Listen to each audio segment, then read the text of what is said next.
Avant, j'étais un peu contre le non mixte. J'étais en mode, il n'y en a pas besoin de ça. Dernièrement, j'ai de plus en plus été par hasard en fait, surtout dans du non mixte.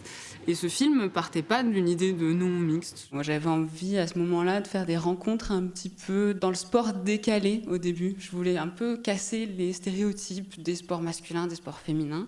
J'ai rencontré par exemple un groupe de randonneurs drag queen. Et là, j'ai rencontré le monde de la highline et elles m'ont dit que c'était mixte. Je dis, bah écoute, ça m'intéresse, un sport mixte en montagne, c'est pas souvent. Mon film, il s'appelle Silk's Balance, dans l'idée que je voulais montrer un rapport entre la soie, qui est un matériau que je trouve souvent associé au féminin, mais qui est hyper fort, et balance, parce que dans ce film, j'avais pas envie de montrer de l'exploit et de la highline en grandiose. Je voulais un petit peu montrer la subtilité et l'équilibre en fait qu'on a dans un sport en général.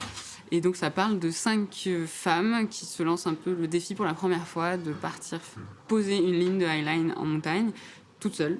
Elles l'ont jamais fait, elles ont toujours été dans un groupe, un collectif. Et donc là, on les suit dans ce moment-là, et surtout quelque chose de très intimiste et introspectif. C'est chacune qui va vivre son moment avec la ligne. Et donc ça va avec l'essai, les chutes, on repart, le bonheur, le souffle. Et Renée Tabac, qui est celle qu'on voit le plus en image, elle en fait beaucoup de highline, et toujours en groupe, et en général avec des hommes. Et donc quand je lui ai parlé de l'idée de faire un film sur elle a dit bah écoute, je sais pas si j'en suis vraiment capable de toute seule là d'installer une ligne, surtout l'installation.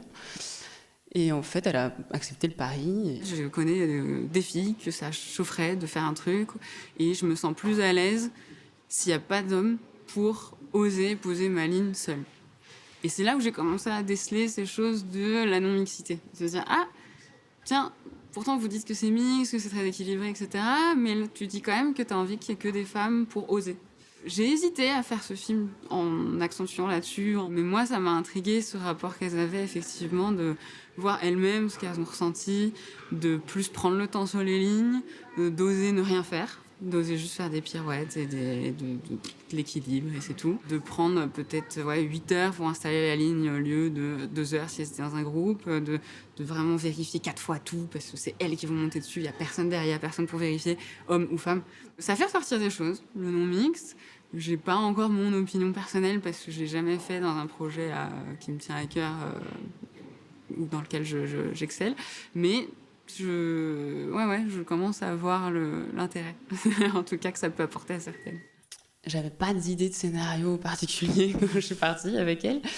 Et moi, ce qui m'intéressait, c'était de voir ce qu'elle allait se créer, parce qu'elle se connaissait pas beaucoup, ces 5 femmes, ce qu'elle allait se créer dans ce week-end. En atmosphère, en moment, et aussi dans la discipline. Je savais qu'il y en a qui savaient marcher sur une ligne, mais c'est tout, quoi. J'avais aucune idée, je m'attendais pas à des figures non plus, mais j'étais un peu curieuse quand même dans l'image. C'était 2 emplacements qui étaient difficiles à atteindre. Il y avait ce pic qu'il fallait monter en 5C6A. Et l'autre côté, il fallait descendre en rappel, accrocher à un arbre, et après finir sans aucune sécurité sur un bout de rocher, quoi. Et donc j'ai très peu filmé l'installation des lignes, et je l'ai regretté, parce que après j'ai réalisé que ça a été la moitié du temps, en fait, du week-end. C'était l'install et la désinstall. Et je me suis dit, zut, je suis passée à côté de mon sujet, quoi. J'aurais dû faire un film sur l'installation. Et en fait, j'ai trouvé une autre inspiration. Il y a une des filles du film qui m'avait demandé, quand je la filmais, de pas montrer ses chutes. Et j'étais un peu bloquée. Et finalement, je l'ai quand même fait. J'ai demandé avant, j'ai dit, écoute, je suis désolée, mais j'ai envie de montrer que ça faisait partie de ton moment et que tu as dépassé ça, et qu'à la fin, tu étais contente, tu étais debout et tu tiens. Et ça marche pas si je mets pas les chutes avant. Et elle a dit ok. Et à partir de là, ça a redonné un sens à mon film, de dire je vais pas être dans l'exploit de ce qu'elles font, mais juste de l'essai, de la joie vécue dedans, de la sérénité pour certaines, juste ça.